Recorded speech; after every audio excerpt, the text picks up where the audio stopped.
Doctor Doom sekarang jadi supervillain MCU yang lagi naik daun, terlebih habis scene-nya di trailer ini.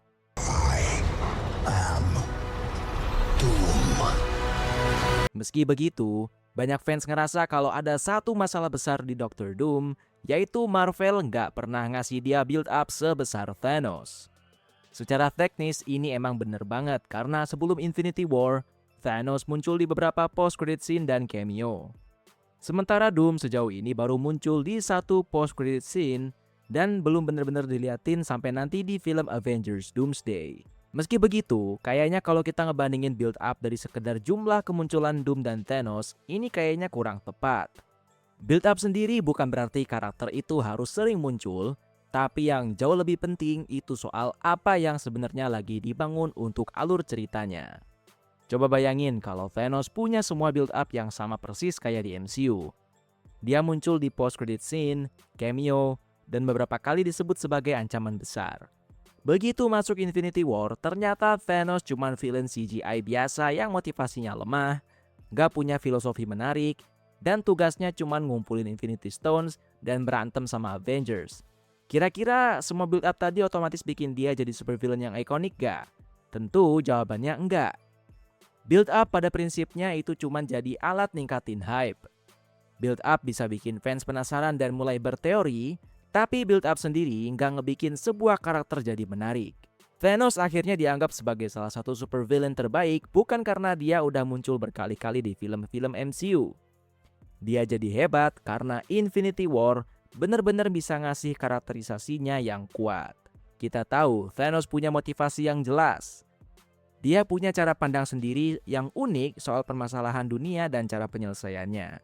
Dia juga dapetin porsi cerita yang cukup besar dan bahkan terbukti berhasil menang di pertarungan lawan Avengers. Kemenangan ini ngebentuk dia sebagai karakter sesuai dengan build up awal yang bikin kita penasaran dan pembawaan uniknya bikin semua orang percaya. Nah, sekarang kita masuk ke bagian yang paling penting.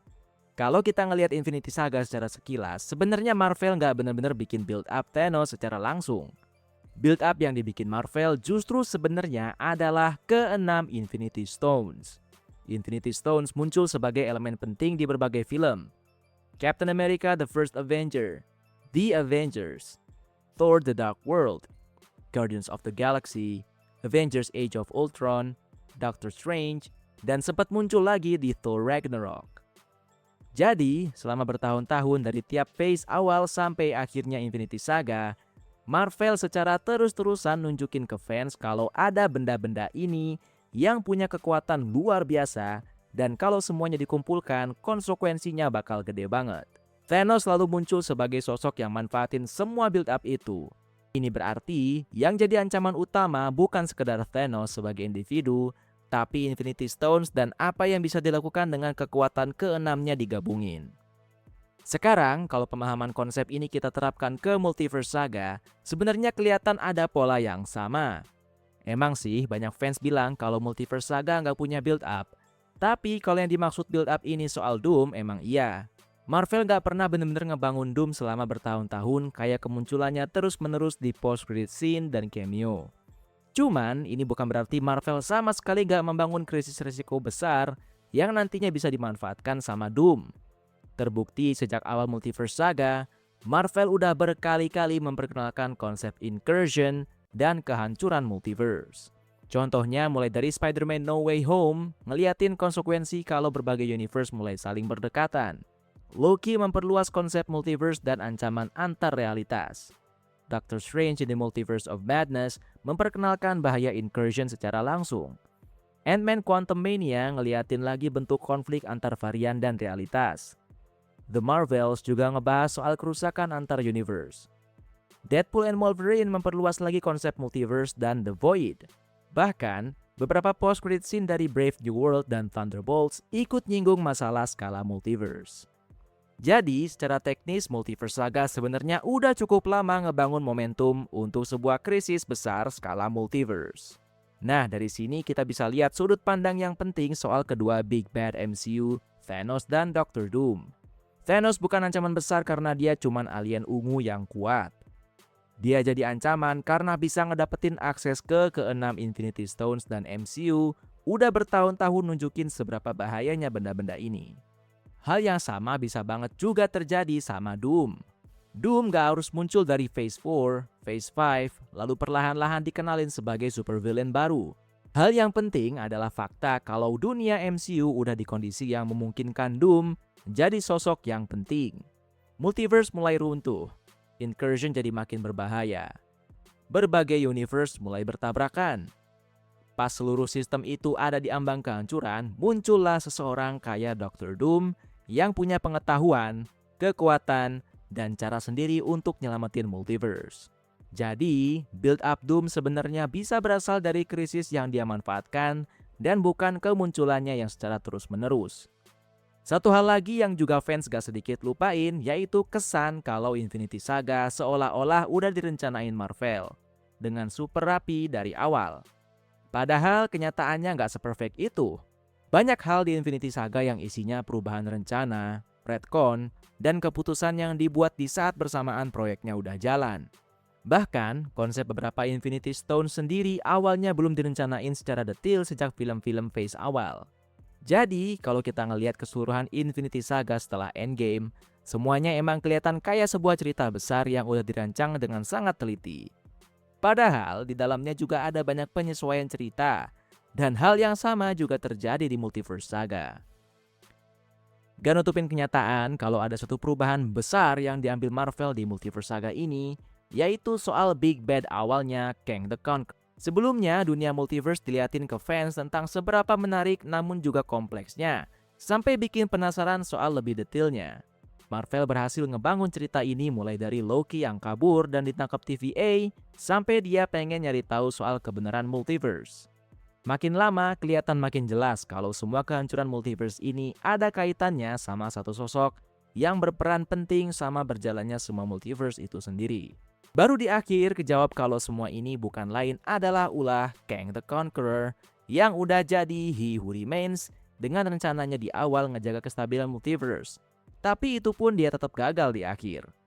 Giliran fans udah mulai lebih ngerasain keterkaitan antar semua film awal Multiverse Saga, bahkan sampai udah dikenalin langsung supervillain utamanya di satu film, hal gak terduga malah kejadian. Marvel terpaksa harus mecat aktor pemain Big Bad-nya yaitu Jonathan Majors karena skandal tertentu. Semua momentum yang udah dibangun untuk ngarahin kehancuran multiverse ke Kang akhirnya kacau.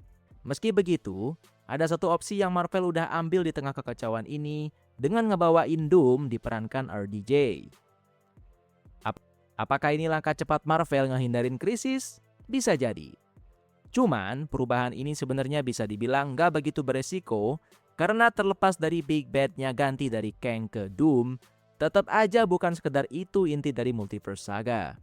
Soalnya, inti dari Multiverse Saga adalah kehancuran multiverse dan incursion. Dan siapapun pihak yang bisa manfaatin kondisi kekacauan itu untuk misi pribadinya, udah cocok jadi supervillain-nya. Persis seperti halnya Infinity Stones yang diincar Thanos, bedanya kalau ini multiverse dan incursion dimanfaatkan Dr. Doom. Harusnya dari sini kita sekarang bisa paham kenapa perbandingan kurangnya build up Doom dibanding Thanos itu kurang tepat. Soalnya, kualitas seorang supervillain gak ditentukan sama berapa kali dia muncul sebelum film utamanya. Kalau Doom muncul berkali-kali tapi karakternya buruk, build up sebesar apapun juga gak bakal bikin dia sukses. Sebaliknya, kalau Avengers Doomsday berhasil ngasih lihat motivasi yang kuat, filosofi yang masuk akal, karakterisasi yang dalam, hubungan yang menarik dengan para Avengers dan eksekusi yang mantap, kemungkinan besar fans gak akan peduli lagi apakah Doom pernah muncul di 5 post-credit scene atau enggak. Soalnya kalau filmnya bagus, fans justru bakal ngeliat lagi semua kejadian sebelumnya dan nganggap kalau semua hal yang terjadi itu selama ini ngarah ke satu momen besar yang diliatin Marvel. Jadi intinya Infinity Saga gak bener-bener bikin build up buat Thanos selama bertahun-tahun. Marvel justru ngebangun Infinity Stones sebagai fokusnya dan ancaman yang berkaitan sama benda-benda itu. Thanos lah yang kemudian masuk sebagai karakter manfaatkan semua itu. Marvel juga nggak ngasih build up ke Doom secara langsung selama bertahun-tahun. Soalnya fokus utamanya bukan sekedar karakter, tapi ke sesuatu yang jauh lebih penting, yaitu kondisi multiverse perlahan-lahan menuju kehancuran.